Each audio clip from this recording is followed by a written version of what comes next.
This is the Indigenous Peoples Education, the Talaandig Experience, brought to you by Liceo Law Clinical Legal Education Program.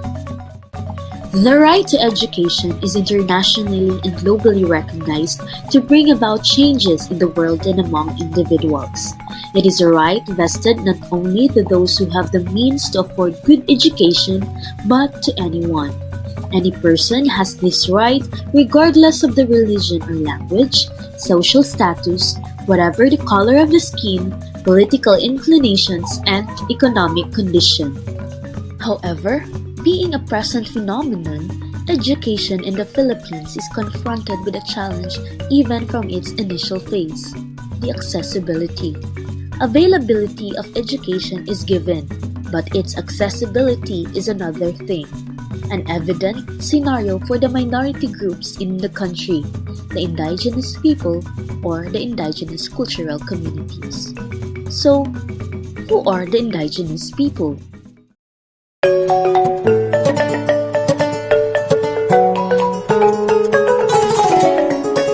They were always here, the original inhabitants, the custodians of our planet.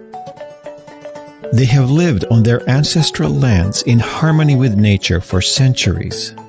Their cultures are rich and diverse. They speak the majority of the world's languages. They are the guardians of some of the Earth's most precious resources and some of the most desired ones. The world's 370 million indigenous people are among the most vulnerable and disadvantaged populations in the world. They are facing increasing pressures to exploit their ancestral lands. The United Nations Permanent Forum on Indigenous Issues gives them a voice, an international platform to share their challenges and find solutions. 2030 agenda has given the indigenous peoples a certain level of expectation and of hope that in this one, when they are going forward towards 2030, there will be some recognition and that it will be incorporated, their priorities, their concerns, their rights. This year's forum will discuss the indigenous people's collective rights to lands, territories, and resources, and other threats facing the indigenous communities today. And we hope that the end result will have positive impact to those communities who have been agitating when you talk about issues on land. And we hope even the recommendation can reach to the relevant government. And we also hope at the same time those recommendations can effectively implemented within the country and also disseminated to the community that they are affected. I think, like with all other important international instruments and documents, the beauty and the power of all these is in the implementation. These are all like a roadmap. This is what the world has agreed it will do, and in this way, for the indigenous peoples, as with everybody else, I believe, everybody has a responsibility. As indigenous peoples always say, we are not the problem. We want to be part of the solution. We're not against development. We want to be part of development, but development on our terms. The 2030 Agenda promises to leave no one behind. That promise includes the indigenous peoples. By protecting the rights of its custodians, we protect the future of our planet.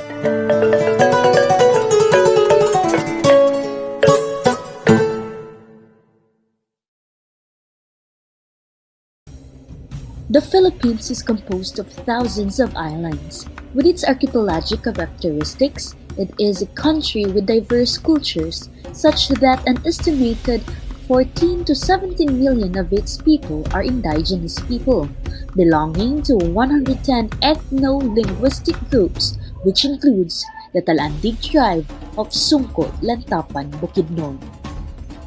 Unfortunately, historical accounts show that indigenous peoples in the Philippines have long been suffering from discrimination and lack of access to education.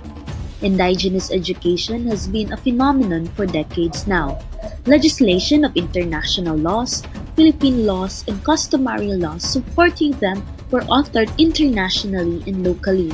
But whether or not enough to address the present challenges confronting the indigenous education in the Philippines is a question yet to be answered. International law supporting indigenous peoples' education. The right to education has been recognized in a number of international legal instruments, treaties, conventions, covenants, charters, and also in soft law, such as general comments, recommendations, declarations, and frameworks for action.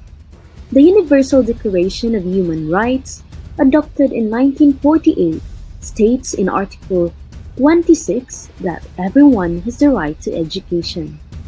Since then, the right to education has been reaffirmed in various international treaties, including UNESCO Convention Against Discrimination in Education, International Covenant in the Elimination of All Forms of Racial Discrimination, International Covenant on Economic, Social, and Cultural Rights, Convention on the Elimination of All Forms of Discrimination Against Women, Convention on the Rights of the Child, International Convention on the Protection of the Rights of All Migrant Workers and Members of their Families, Convention on the Rights of Persons with Disabilities. When referring to education, the term indigenous generally pertains to the first or original inhabitants of a later colonized group by a group of powerful people who imposed their own culture and language on the original inhabitants.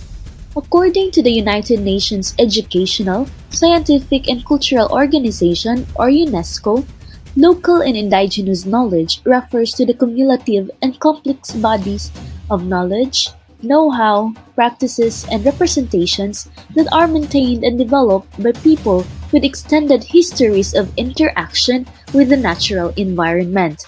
These cognitive systems are part of a complex that also includes language, attachment to a place, spirituality, and worldview. UNESCO has recognized the importance of indigenous knowledge systems that it launched the Local Indigenous Knowledge Systems or LINKS project in 2002.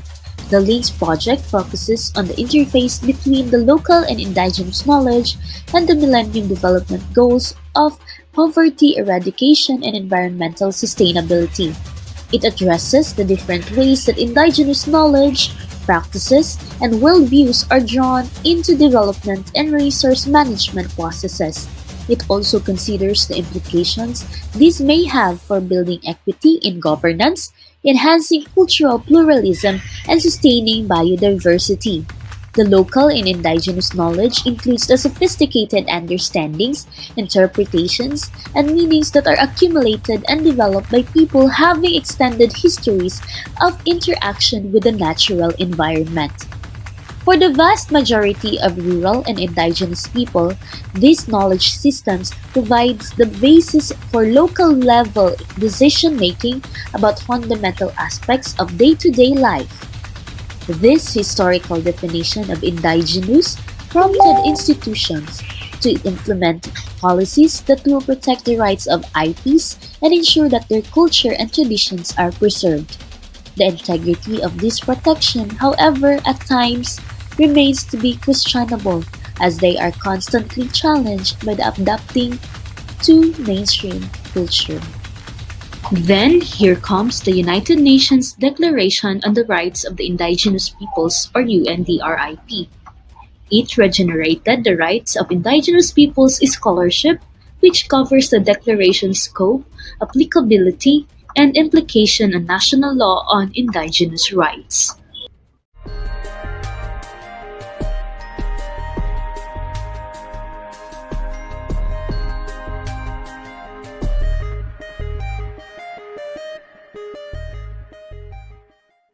The UN Declaration on the Rights of Indigenous Peoples is a very important instrument adopted by the United Nations General Assembly in 2007. It establishes a common standard on a global level for understanding and applying and moving forward to implement the rights of indigenous peoples.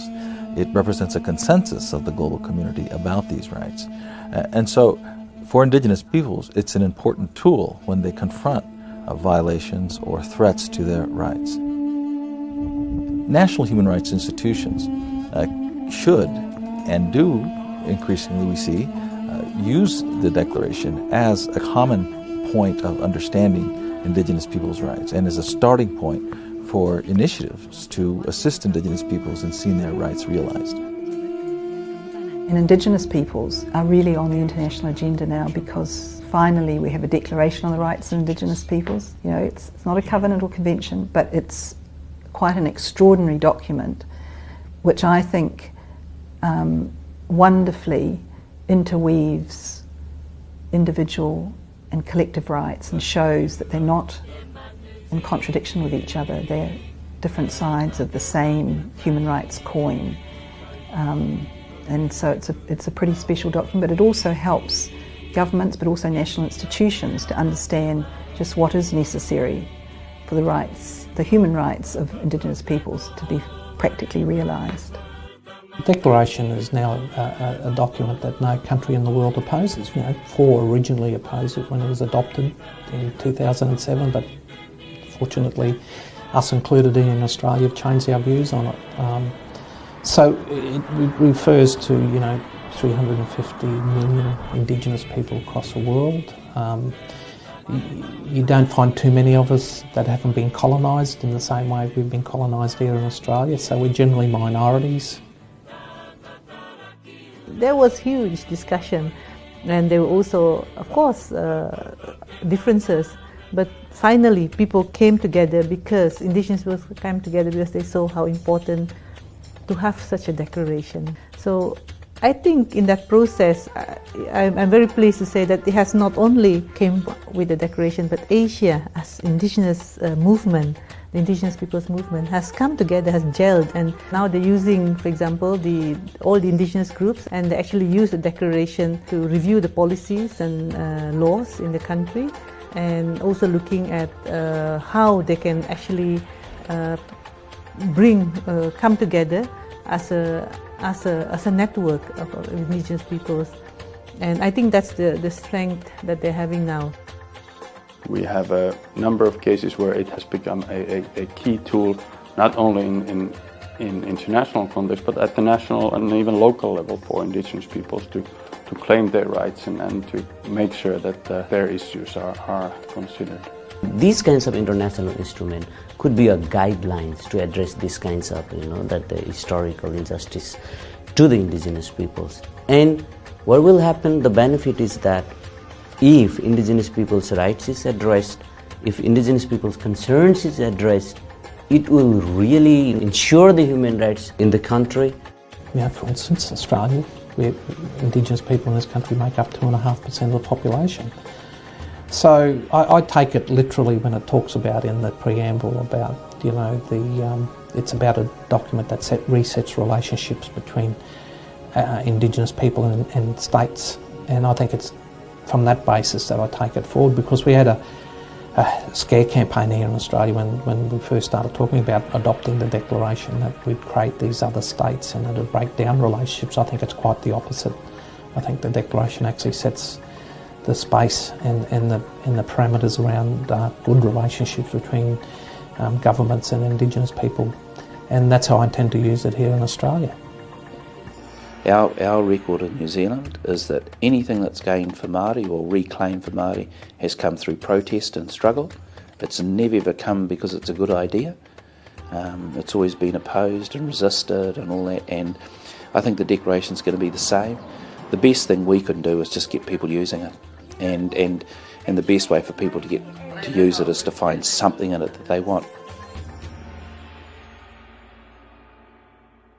Philippine laws supporting Indigenous peoples' education.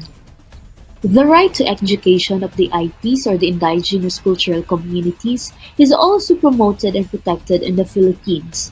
Numerous laws, statutes, and policies were forged to make education accessible to vulnerable groups such as the IPs.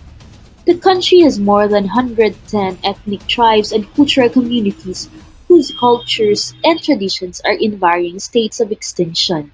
These vanishing ancestral traditions and customary laws used to define social relationships and values and promoted efficiency of economic activities. Unfortunately, as stated in the study of Abiwala, environmentally devastating socio-economic ventures, large-scale indiscriminate mining, and industrial logging have brought incalculable damage to their primary source of livelihood and cultural sanctuary. The consequent destruction of their environment resulted in the further degradation of ancestral culture. Philippines is among the first countries in Asia that recognize the distinction of IPs and the state of their existence. Such recognition was provided in the 1935 and 1973 Constitution of the Republic of the Philippines in the form of integration to the mainstream, which later on was transformed into recognition upon the ratification of 1987 Philippine Constitution. It specifies that the state should include among its concerns the promotion of social justice and that it should also safeguard the well-being of the people and their economic security. Similarly, the 1973 Philippine Constitution considered the interests of cultural minorities in state policies. The issuance of Presidential Decree 1414 or the defining powers, functions, and duties of the Office of the Presidential Assistant on National Minorities provides protection to IPs who wish to be part of the Philippine society mainstream. At the same time, it allows those who would maintain its culture and tradition to separate from the majority, a sort of exception to the Equal Protection Clause or integration policy of the state. Though the Philippines has been in existence for more than 100 years, it has only been since the late 1980s and the 1990s that the government sought to address the plight of the indigenous peoples. The present constitution, which was written in 1987, in Article 14, Section 1 states that the state shall protect and promote the right of all citizens to quality education at all levels and shall take appropriate. Likewise, Article 14, Section 18, Paragraph 1 provides that the state shall ensure equal access to cultural opportunities through the educational system, public or private cultural entities, scholarships, grants and other incentives, and community cultural centers and other public venues. However, the absence alone of an accessible education, facilities near ICCs, and a serious need for teachers that can connect through the indigenous language points to the poor implementation of the constitutional provisions for IPs in terms of education. These mandates were unfortunately not supported by specific legislation or policies. It was not until the 1990s that further legislation was authored to protect the rights of the indigenous people. In October 1997, President Fidel V. Ramos signed into law Republic Act 8371 or the Indigenous Peoples' Rights Act or IPRA law. This legislation lays down the legal framework for addressing indigenous peoples' poverty. It seeks to alleviate the plight of the country's indigenous people by correcting, through legislation, the historical errors that led to the systematic dispossession of and discrimination against indigenous people. The IPRA law also serves as the basis for the establishment of indigenous schools. Section 28 of the IPRA law states that the state shall, through the National Commission on Indigenous People or NCIP, provide a complete, adequate, and integrated system of education relevant to the needs of the children and the young people of ICCs and IPs.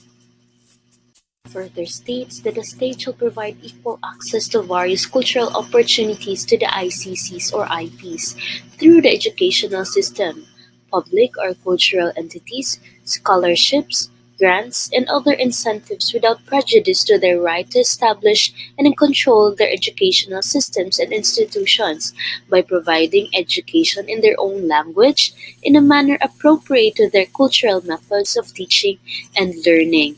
Indigenous children or youth shall have the right to all levels and all forms of education of the state. However, Even with the recent legislation on indigenous peoples and indigenous rights, there remains very few indigenous schools in the country. In the Philippines, education is divided into two: formal and non-formal education. The formal sector is further divided into three levels: primary, secondary, and tertiary. Each can be private or public. Ever since the Americans established the public school system in the country, no efforts were done on establishing schools that utilize indigenous knowledge. And in fact, it was required in all schools that the American system be used language and all. All Filipinos were required to learn only in English. It was only in the past 20 years that Filipino has been reintroduced as a language of instruction in schools, though English still has preference. Native regional languages have never been encouraged, but less of those of the indigenous people. Only a handful of indigenous schools are in existence, all of them due solely on the efforts of the tribal leaders, often with very minimal support from the government. Among the organizations in the country that promoted indigenous learning is the Asian Council for People's Culture, or ACPC.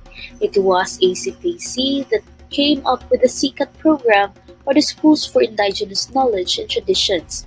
CCAT is a Filipino word for rising, and at the same time the acronym for Schools for Indigenous Knowledge and Traditions.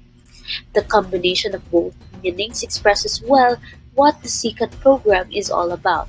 It envisions a system at par with mainstream education, founded on the ways of life, traditions, and culture of indigenous peoples as a stepping stone to promote sincere development of the communities. ACPC decided to facilitate the building of a national network of indigenous community educators who would develop and promote a dynamic and culturally responsive curriculum for indigenous communities. This intertribal council of leaders launched the movement for the promotion of the indigenous education. Indigenous education founded on the lifeways, traditions, worldview, culture, and spirituality of the native community is a basic right of all indigenous people. It is a pathway of education that recognizes wisdom embedded in the indigenous knowledge. The following are the basic principles of the CCAT program. 1. Ownership. CCAT is an idea that originated from the indigenous people themselves. The concept and the results of its implementation are therefore also owned by them. 2. Emancipation. The CCAT program is about indigenous people defining, developing, and implementing their own education. Content, inputs in curricula, lesson plans, and manuals come from the indigenous people involved in the program. Third, cultural diversity. While globalization brings along many positive consequences and possibilities, it also brings the danger of cultural homogenization. The CCAT program offers indigenous people a chance to revitalize their culture, giving indigenous people the chance to contribute to society and suggest innovation based upon their perspectives. The cultural variety among indigenous communities offers indigenous people from remote areas to meet for an enriching intertribal interaction. Fourth, environmental sustainability. Indigenous worldviews are in many ways holistic. For one thing, indigenous people have expressed their survival to be inherently connected to their natural environment, not only on a material level but also on a spiritual level. Indigenous communities' environment carries the soul of their ancestor, of their identity.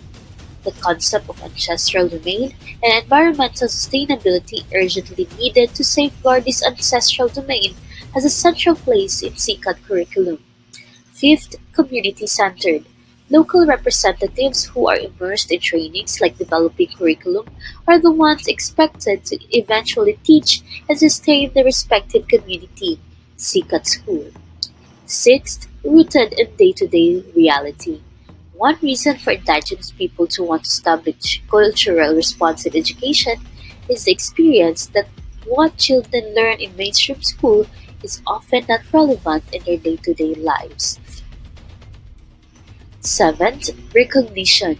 SICAD participants often express aversion to be called para-teachers or their education to be categorized as non-formal education. Through this, they want to express that Indigenous education should be recognized as quality basic education for their children and not a form of additional education just because it is different from mainstream education. Therefore, advocacy and lobbying with the government, especially with the Department of Education, is an important point of attention. A new innovation in the educational system was introduced also almost a decade ago. This is the Indigenous Peoples Education. This program mandates that teachers adopt appropriate basic education pedagogy, content, and assessment through the integration of IT knowledge, systems, and practices in all learning areas and processes by incorporating the IPSPS in all subjects, including the alternative learning schemes. Teachers are directed to design learning strategies and processes to facilitate meaningful learning for students. The teacher's goal is to support the learner's growth and motivational needs in learning Indigenous knowledge, systems, practices, and skills. After years of consultations with IEP community elders, leaders, and implementers of community-based Indigenous Peoples Education initiatives, the Department of Education adopted the Indigenous Peoples Education Curriculum Framework under DepEd Order Number 32 Series of 2015 in recognition of the right of Indigenous peoples to culturally rooted and responsive basic education.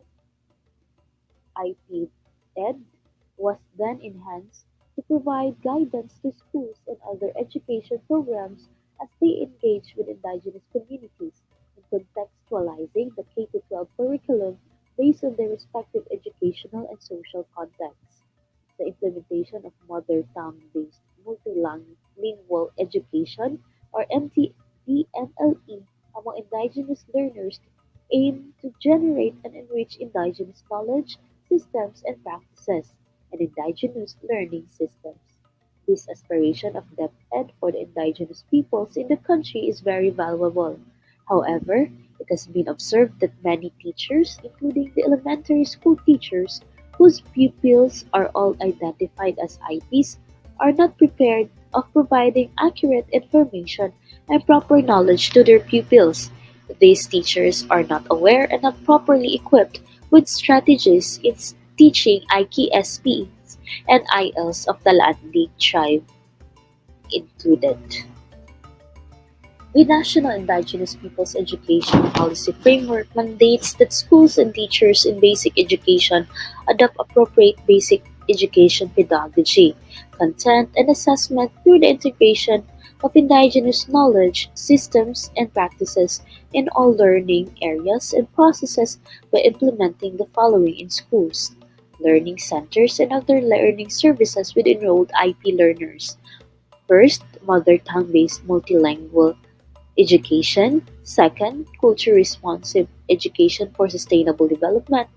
Third, alternative modes of instructional delivery and assessment schemes to address the peculiar needs of IP learners. However, despite these efforts, in reality, when teachers were asked about the problems they experienced in implementing IP education, the following were revealed. First, teachers have limited ideas in integrating IP concepts in their classes. And second, the shift of values of the present generation of children. Marumi, punit-punit yung damit. Sabi ko sa sarili ko, bakit pinagkaitan sila ng panahon na wala na nga silang makain, damit, pati ba naman sa karundungan pinagkakaitan pa? Tanong ko, sino magtuturo sa kanila?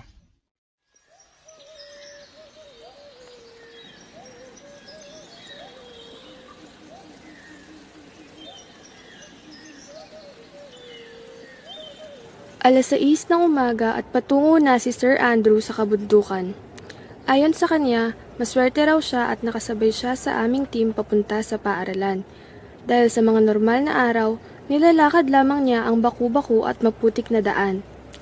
Walang ibang pagpipilian ng mga taga rito kundi maglakad na aabot sa 5 oras at hanggang 6 naman kung makeshift na kariton na hila ng kalabaw ang kanilang sasakyan. Ito lamang kasi ang nag-iisang paraan nila ng transportasyon rito. Nasa tinatayang 35 hanggang 45 kilometro ang layo ng paaralan mula sa bayan. Kaya naman, ang 2 pang guro na nanggagaling pa sa bayan ay magsisimula na rin ng kanilang paglalakbay. Ang mga Aita ay ang mga indigenous people na tinatawag nating negrito. Ang mga Aita sa Tarlac ay ang mga kulot o mga purong Aita mag-Anchi. Hindi madali ang pagpunta sa Sitio Flora sa Capas Tarlac. Naglalakihang bato, 13 ilog, at nagtataasang talahib ang kailangang tahakin marating lamang ang komunidad. Hindi namin kakayanin pag maglalakad kami.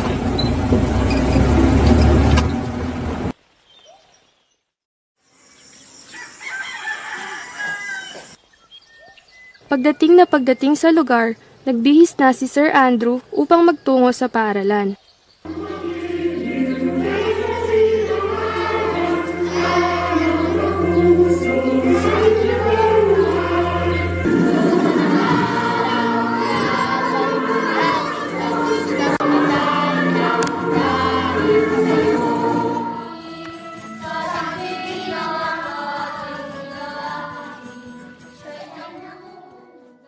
Nakapaloob sa saligang batas at maging sa Indigenous Peoples' Rights Act ang karapatan ng bawat katutubo sa edukasyon.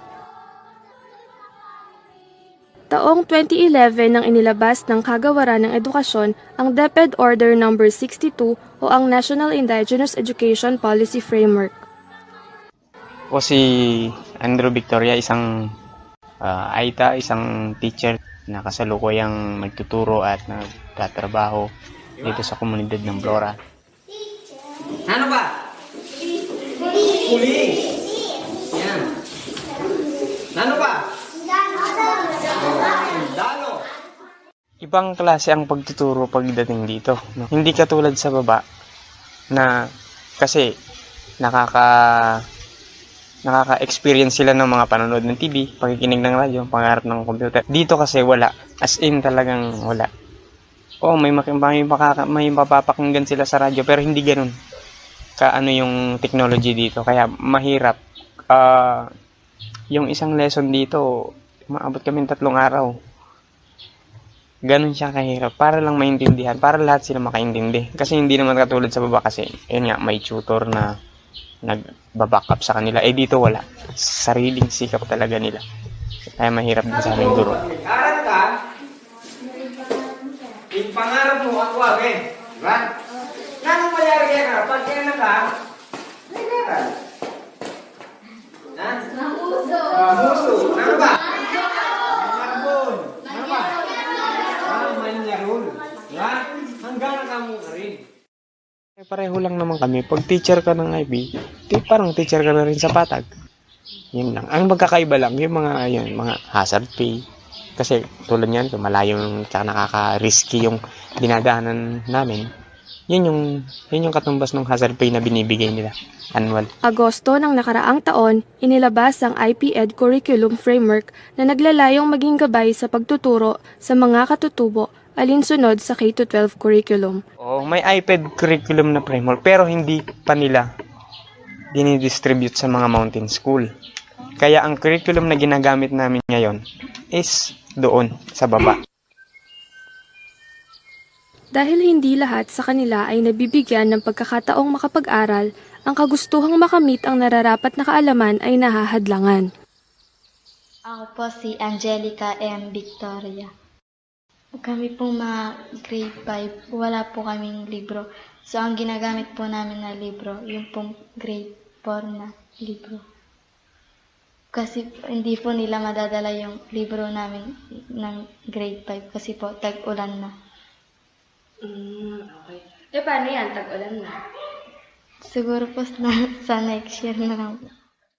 Yung po mga kasama ko, math po yung tinutulong ng sir sa amin. Si po yung hindi nila magets yung grade 4 po.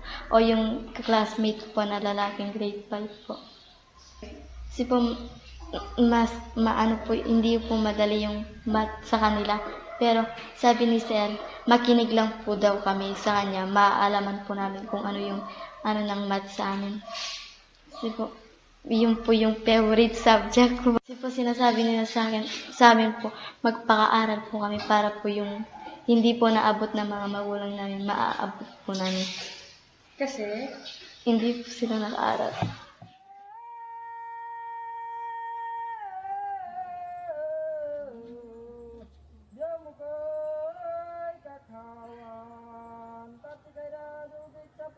Kung babalikan mo nga talaga nung una, technically we're all indigenous naman to the Philippines, no? But this concept of indigenous peoples came about then because of yung historical experiences. So yung IPED policy framework basically articulates key policy statements on different aspects of education: access, pedagogy, learning resources, and environment, teachers. Now, for example, in access, basically there are 7 policy statements. No? Nililinaw lang ano yung stand ng DepEd. It's a framework. Hindi lahat ng sagot nandun, but it provides key directions.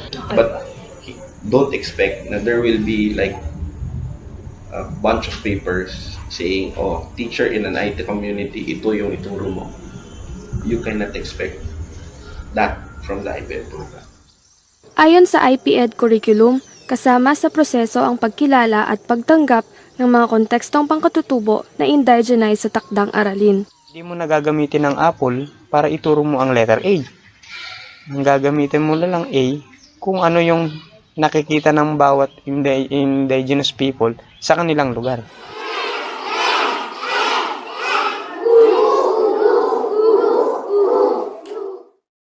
Meron silang seminar tungkol paano magturo sa mga ganito. But ang problema kasi yung curriculum na sinusundan.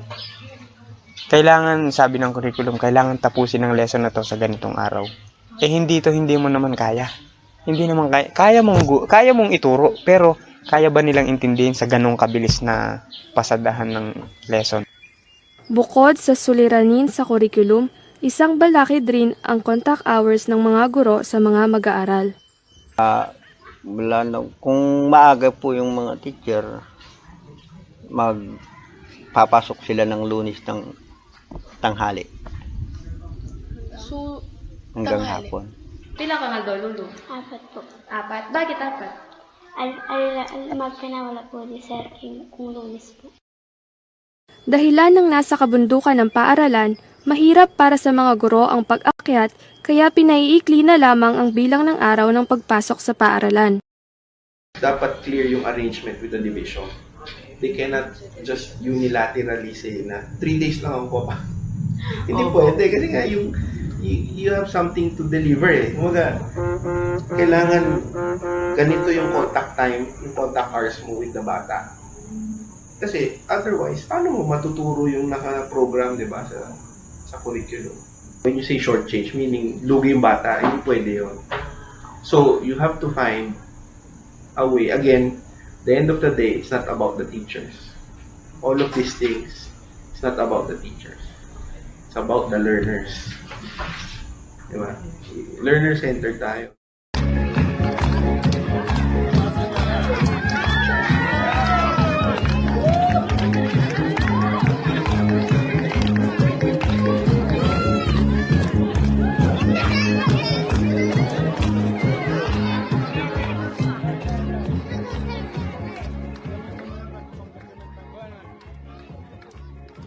Kagaya ng kultura ng mga Aita Mag-Anchi, nakikita nila ang edukasyon bilang isang kayamanan na kailangang pahalagahan. Ang kultura ng mga katutubo, para hindi makalimutan ng mga bata, tuloy-tuloy yan hanggang sa tatanda sila, yung magkakapamilya sila, doon na naman i-challenge yung tradisyon. Sir, Andrew po yung nagtuturo ng sayaw sa amin na taripi. Yung pong mga matatanda rin po, tinuturuan po nila kami kasi po hindi po namin alam yung ibang sayaw ng mga Aita rito. Bibili ka sa tindahan.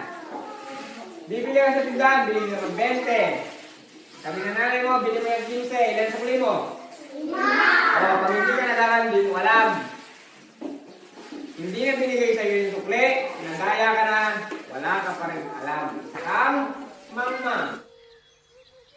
Sa halimbawang ito ni Sir Andrew, simple lang ang nais ipahiwatig.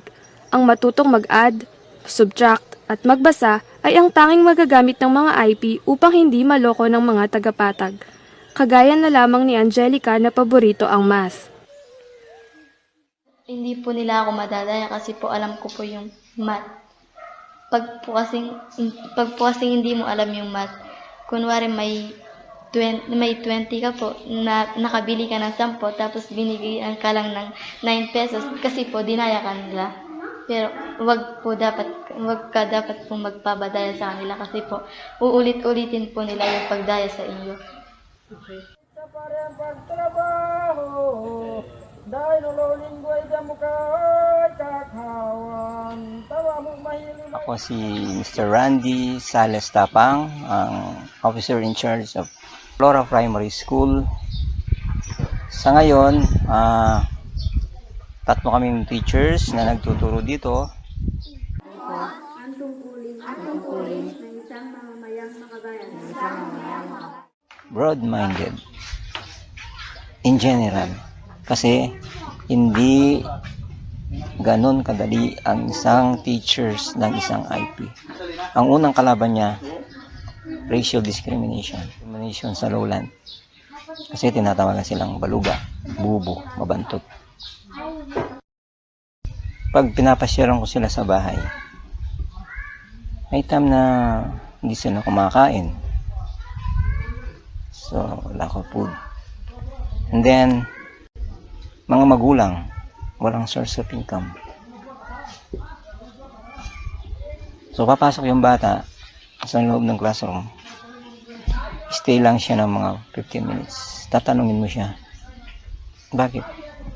Kasi wala akong bigas sa bahay. Ilan yung kapatid? 5 hanggang 10. So mula sa pagkain hanggang sa pagtuturo namin, at pinakamarunong kang magturo sa balat ng education, kung kumakalam yung sikmura niya, hindi siya matututo.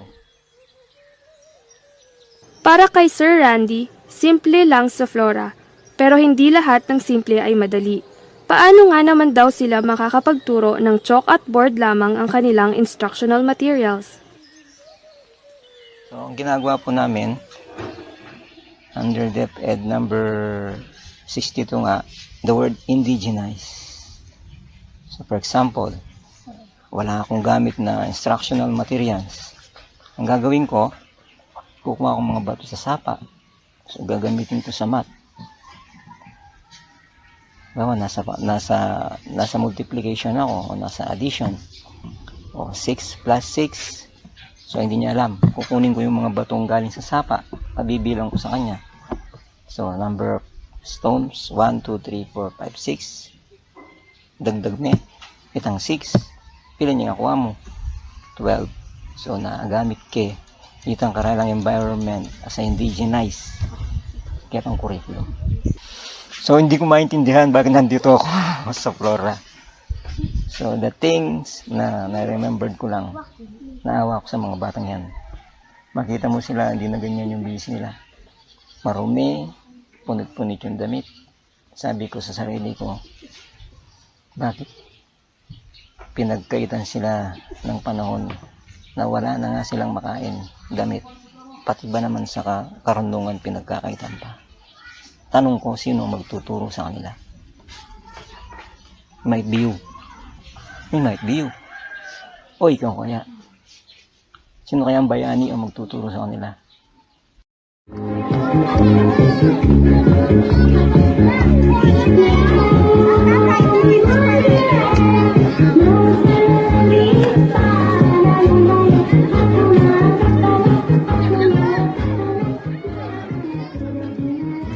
Pagdating sa edukasyon, karamihan sa mga magulang na Aita ay hindi nakatapak sa paaralan. Kaya ngayong may paaralan na, kahit ang mga anak lamang daw nila ang makapag-aral. Importante kasi yan dahil kami, ako, tumutulong ako ng grade 3 eh. Pero kung nakapag-aral sana ako, hindi lang ganito ang kalagayan ko. Sila kasi, ayaw na namin madanas nila yung ganitong dinaanan namin na hindi nakatapos sa pag-aaral. Kaya ganun kaming porsigidong magpaaral sa mga bata. Desidido sila sa pag-aaral. Mayroon din silang pangarap. Ang siyang katulong ko, ang guro sa paaralan ay magiging gabay ko. Aklas, lapis, papel, kaibigan totoo, lahat sila'y tuntunan tungo sa pangarap ko. Nais ko abutin ang pangarap ko'y dingding, matulad sa pinaka-kislap ng isang bigling. Payakman ang awiting ito ng mga batang Aita, sumasalamin naman ito sa mga pangarap nila. Tulad na lamang nila Andrea, Dailin at Angelica na alam kung ano ang nais nilang maging balang araw. Bisa akong maging teacher. Banta kong asa ko lang maging Andrea. Ang pangarap ko, teacher po, kagaya ni Sir Andrew. Kasi po, yun po yung pangarap ko na gusto kong matupad po. Matulad sa pinaka-kislap ng isang bigling, ibabahagi ko'y liwanag ko'y maaangkin, kapag nabot kong mga bigling, kapag nabot kong mga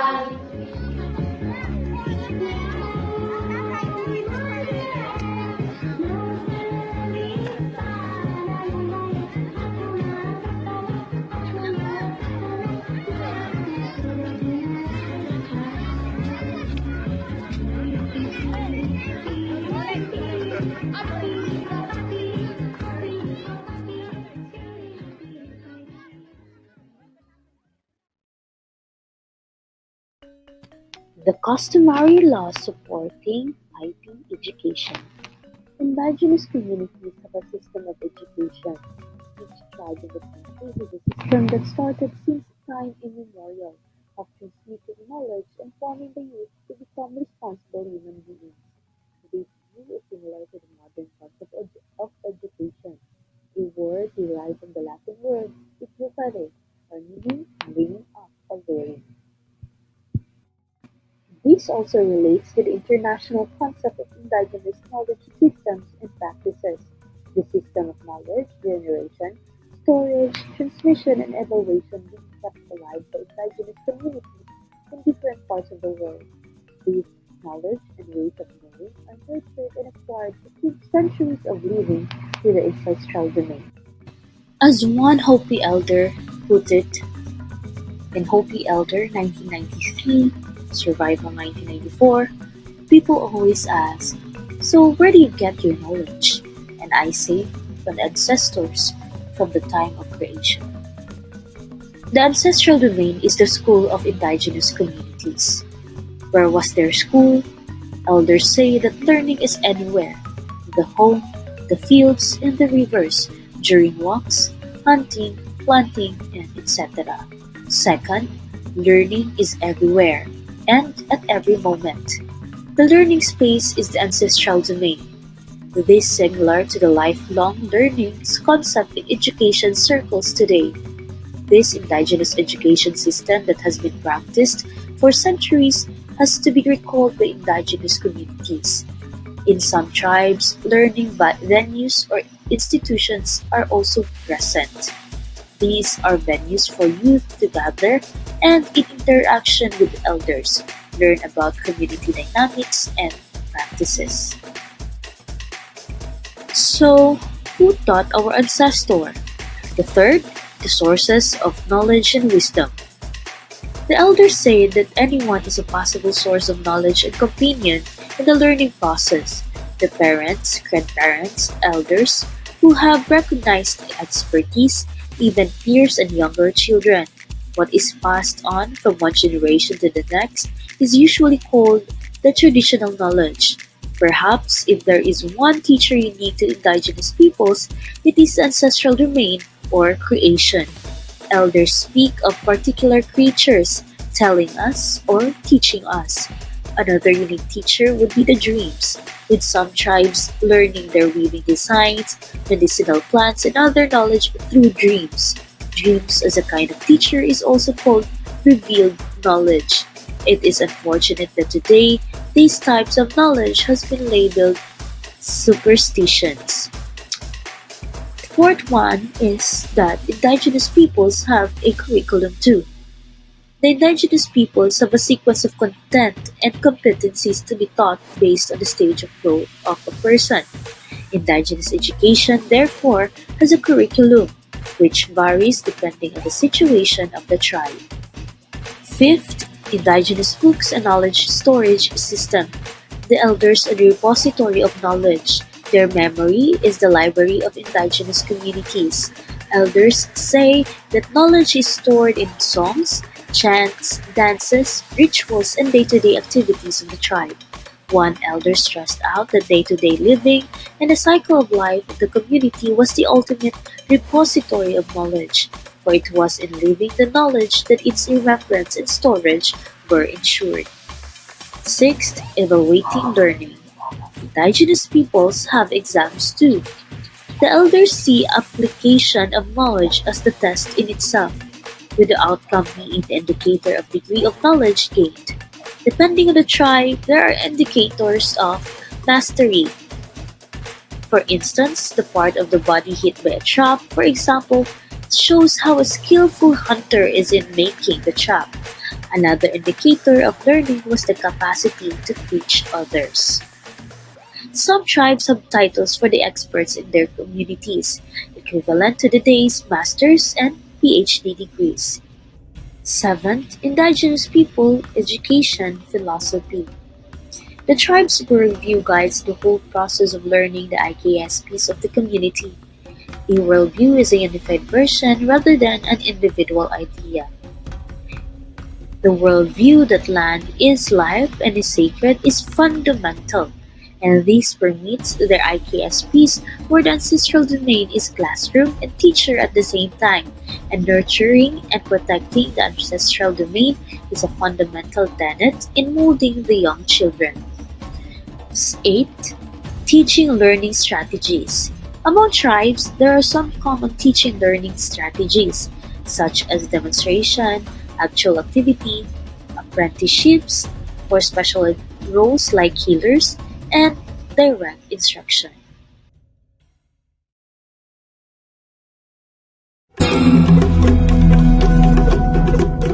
Ang mga talaandig ay naninirahan sa bulubundukin ng Kitanglad sa lalawigan ng Bukidnon.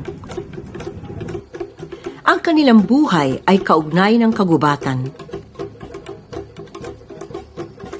Dahil sa matinding pagkawala ng mga punong kahoy nitong ika-20 siglo, halos 20% na lamang ang natirang kagubatan sa Bukidnon. Nung pumasok yung laging noong araw, inubos yung mga puno sa gubat. Nabawasan yung pinanggalingan ng kaalaman ng aming mga kabataan. Kahit ngayon, dalhin namin sa gubat aming mga kabataan, maraming ng bagay ang wala doon na hindi nila malalaman na dapat malaman nila dahil kaugnay sa mga kaalaman na iniwan ng mga ninuno. Kaya ako talagang naramdaman ko yung kung gaano yung mga dapat na pakinabangan sana ng mga kabataan namin ngayon na wala na sa kanila. Nanganib ang buhay at kultura ng mga talaandig. Noong 1976 ay itinatag ng mga nakatatandang pinuno ang Talaandig School for Living Tradition sa Barangay Sungko, Lantapan. Nagtayo sila ng tulugan o communal house upang maging kanlungan ng mga naglalahong tradisyon. Ito yung loob ng aming School of Living Traditions. Dito mga kabataan umupo at nakikinig sa mga elders namin.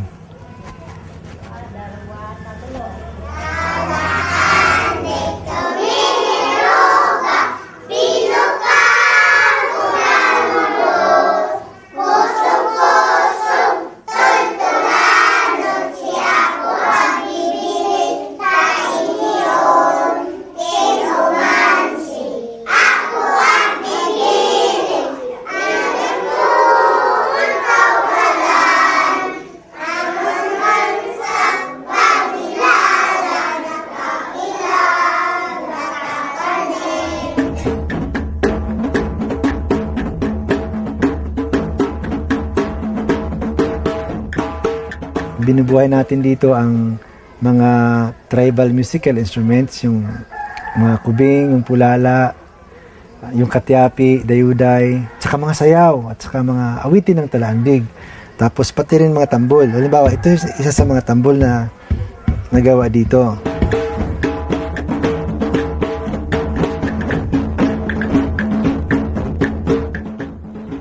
Muling inawit ng mga nakatatanda ang kanilang mga epiko. Nagturo ang mga dalubhasa ng paghahabi, ng pagbuburda, at ng tradisyonal na musika at sayaw.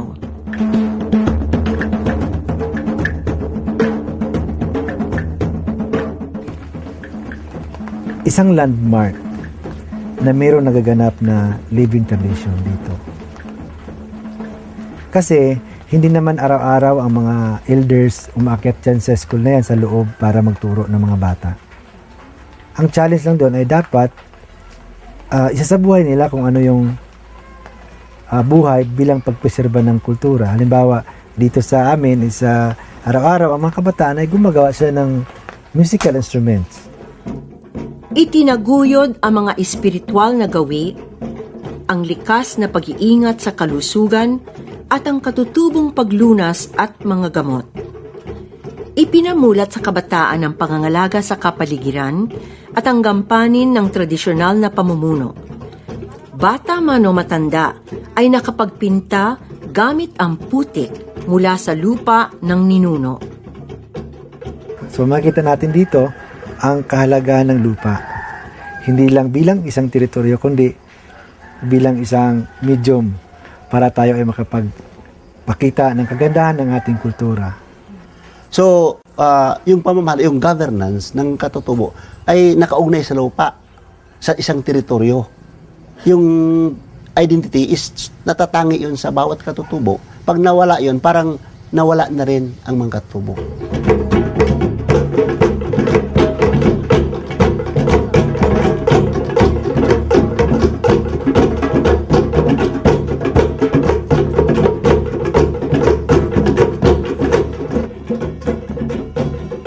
Para sa pagtitibay ng katutubong karapatan sa lipunan, kabuhayan at kultura, at para sa pagtitiyak na makakaya ng susunod na henerasyon ang mabilis na pagbabago at globalisasyon, ipinagkakaloob ang Gawad CCP para sa sining Gawaing Pangkultura ngayong 17 ng Setyembre, taong 2015 sa Talaandig School for Living Tradition.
The development of education system is the outcome of long and tedious processes. To make education more meaningful, purposeful, and consequential, culture is important. For without integrating cultural components and local knowledge base in education, it would only become a ritual and fruitless. Thus, extensive research and documentation of IP culture is needed for the establishment of local knowledge and formulation of local theories. Based on the studies conducted, the following suggestions were given for the improvement of the indigenous peoples education program in the Philippines. First, conduct of more training in IP education and provision of learning materials on IP education. Second, use of available media and technology to supplement teaching strategies. Third, retrieval or recording of IP literature from culture bearers or elders. And lastly, creation of school for living traditions. Sometimes we ask, what is so important about culture? Why should we, like our indigenous brothers and sisters, be so assertive about it? As Michael Dicker II, SJ 1996 has expressed, a culture is a language of a spiritual experience. It is not just about of its aesthetic value or its uniqueness or the economics of it. Culture is at the core of human being, an expression of how we have encountered God through life questions.